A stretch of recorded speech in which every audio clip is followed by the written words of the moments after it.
Good morning. मैं doctor Sita कुमारी चौबे, मनोविज्ञान विभाग, मारवाड़ी कॉलेज, रांची। बच्चों, पिछले क्लास में मैंने आपको बताया कि असामान्यता के बारे में। आज मैं उसके क्लासिफिकेशन के बारे में मैं आपको बता रही हूँ। इसका क्लासिफिकेशन किस किस तरह से हुआ। तो बच्चों, अब आप ये समझ लीजिए कि इसका जो क्लासिफिकेशन है, क्लासिफिकेशन का मतलब होता है कि उसको एक वर्ग में, एक टाइप के बीमारी को, एक टाइप के व्यवहार को एक जगह एक कैटेगरी में रखना और दूसरे टाइप के व्यवहार को अलग कैटेगरी में रखना, इसे ही क्लासिफिकेशन कहते हैं। इसका फ़ायदा ये होता है कि कोई भी व्यक्ति यदि किसी भी तरह का व्यवहार करता है तो उसको हम लोग क्या करते हैं, उसको एक कैटेगरी में रख करके उसके निदान के लिए, उसके उपचार के लिए हम लोग एक तरीका ढूंढ सकते हैं और क्या करते हैं, उसके लिए हम लोग उपाय निकाल सकते हैं। तो इसमें एक चिकित्सक के लिए भी, एक रोगी के लिए भी ये काफ़ी फायदेमंद होता है। तो अब हम देखते हैं कि इसका क्लासिफिकेशन कैसे होता है। अब देखिए, कुसुमायोजित व्यवहार या असामान्य व्यवहार जिसे कहते हैं, इसे हम लोग मैलाडेप्टिव बिहेवियर भी कहते हैं। तो असामान्य व्यवहार को ठीक ढंग से समझने के लिए मनोवैज्ञानिकों, मनोचिकित्सकों तथा सामाजिक कार्यकर्ताओं द्वारा उनका एक वर्गीकरण तैयार किया गया है। वर्गीकरण से तात्पर्य ऐसे मानसिक रोगों को जिनके गुणों में समानता हो, एक श्रेणी में रखने से होता है। गुणों में समानता हो और एक श्रेणी में रखने से होता है। तो वर्गीकरण का फायदा यह होता है कि इसके आधार पर मनोवैज्ञानिक आपस में मानसिक रोग के बारे में सही ढंग से कुछ संचार या संप्रेषण कर पाते हैं और उन विकारों या व्यक्तियों के उत्पन्न होने में या विकृतियों के उत्पन्न होने में सम्मिलित कारकों को भी समझ पाते हैं। अमेरिकन साइकेट्रिक एसोसिएशन, जिसे हम लोग APA भी कहते हैं, क्या कहते हैं, APA, इसका फुल फॉर्म होता है अमेरिकन साइकेट्रिक एसोसिएशन, ने मानसिक रोगों के वर्गीकरण के लिए एक मैनुअल प्रकाशित किया।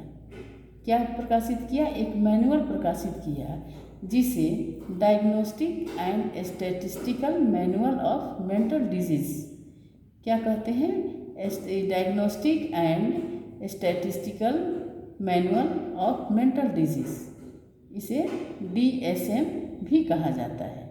इसे क्या कहा जाता है? इसको शॉर्ट में हम लोग DSM भी कहते हैं, जिसका पहला संस्करण 1992 में प्रकाशित किया गया। 1952 में, कितना में प्रकाशित किया गया? 1952 में प्रकाशित किया गया। और चौथा संस्करण जिसे DSM-4 कहा जाता है, 1994 में प्रकाशित किया गया। कब किया गया? चौथा प्रकाशन किया गया इसका 1994 में। इसको हम लोग DSM-4 भी कहते हैं। अभी DSM-4 का टेक्स्ट रिवीजन, जिसे DSM-4 TR कहा गया है, का भी प्रकाशन 2000 में किया गया। DSM के अतिरिक्त वर्ल्ड हेल्थ ऑर्गेनाइजेशन, WHO, जिसे हम लोग WHO कहते हैं, वर्ल्ड हेल्थ ऑर्गेनाइजेशन द्वारा मानसिक विकारों को वर्गीकृत करने की पद्धति, जिसे इंटरनेशनल क्लासिफिकेशन ऑफ डिजीज है ना, इंटरनेशनल क्लासिफिकेशन ऑफ डिजीज, जिसे हम लोग क्या कहते हैं शॉर्ट में ICD, इसे आप याद रखेंगे, ICD कहा जाता है, भी भारतीय संदर्भ में लोकप्रिय है। इसे ICD को हम लोग क्या भारतीय संदर्भ में काफ़ी लोकप्रिय है। पहले हम लोगों ने क्या किया, पहले देखा कि अमेरिकन साइकेट्रिक एसोसिएशन क्या है, जिसको हम लोग APA कहते हैं। दूसरा हो गया आप लोग को DSM, diagnostical and statistical manual of mental disease, ठीक है। इसका रिव्यू फर्स्ट प्रकाशन, इसका संस्करण कब हुआ? 1952 में, 1952 में। और चौथा संस्करण इसका कब हुआ?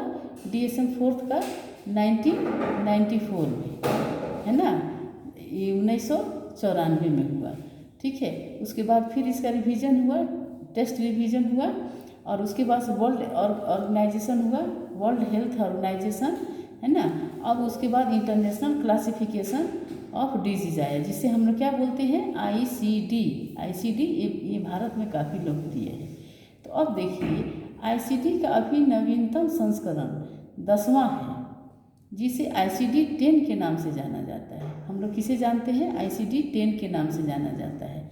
ICD-10 द्वारा तैयार किया गया वर्गीकरण पद्धति में प्रत्येक मानसिक विकृति या विकार की नैदानिक विशेषताओं या लक्षणों तथा अन्य संबंधित लक्षणों का वर्णन उपलब्ध है।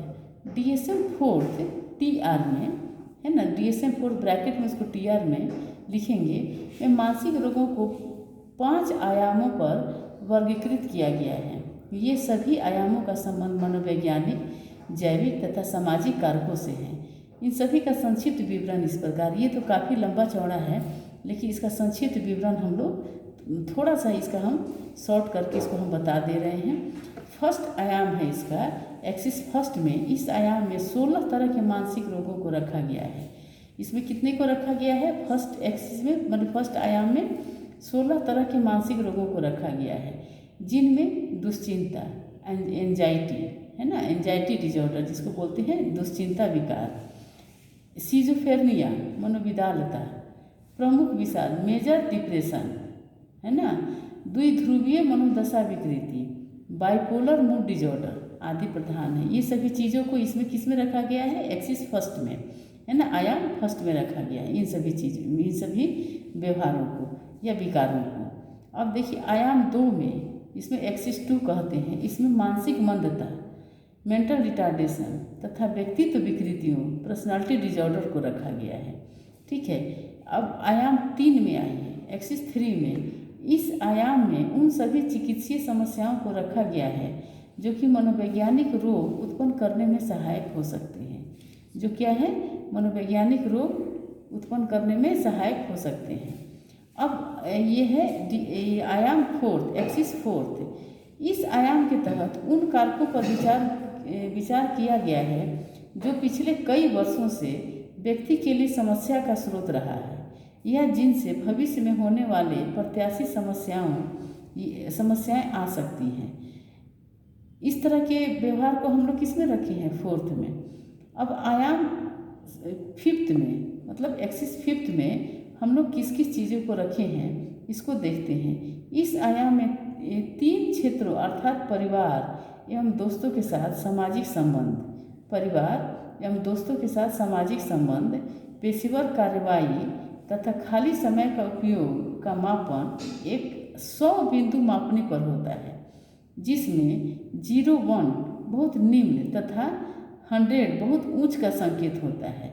एक मापनी होता है, उस मापनी में हम लोग क्या करते हैं, फर्स्ट में होता है 0-1 और उसके बाद होता है सबसे लास्ट में 100।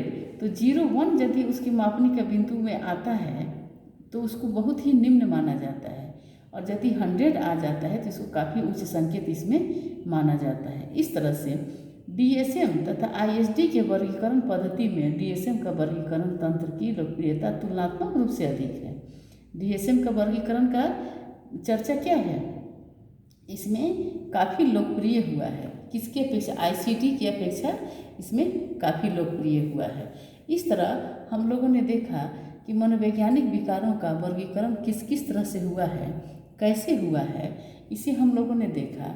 ये 5 आयामों पर हम लोगों ने इसका वर्गीकरण किया और मनोवैज्ञानिकों ने इसे अलग अलग उसका मानसिक व्यवहार को, मानसिक विकार को देखते हुए इन्हें अलग अलग ढंग से इसकी मनोविकृति के बारे में इन्होंने अपने अपने ये कैटेगरी को बांट करके इसको अलग अलग एक्सिस में रखा गया ताकि सबको जानने में सुविधा उत्पन्न हो सके। आज मैं आप लोगों को यही क्लास ख़त्म करती हूँ। अगले बार फिर मैं आपको इसकी विशेषता के बारे में मैं बताऊँगी कि इसकी विशेषताएं क्या होती हैं नेक्स्ट क्लास में। Thank you.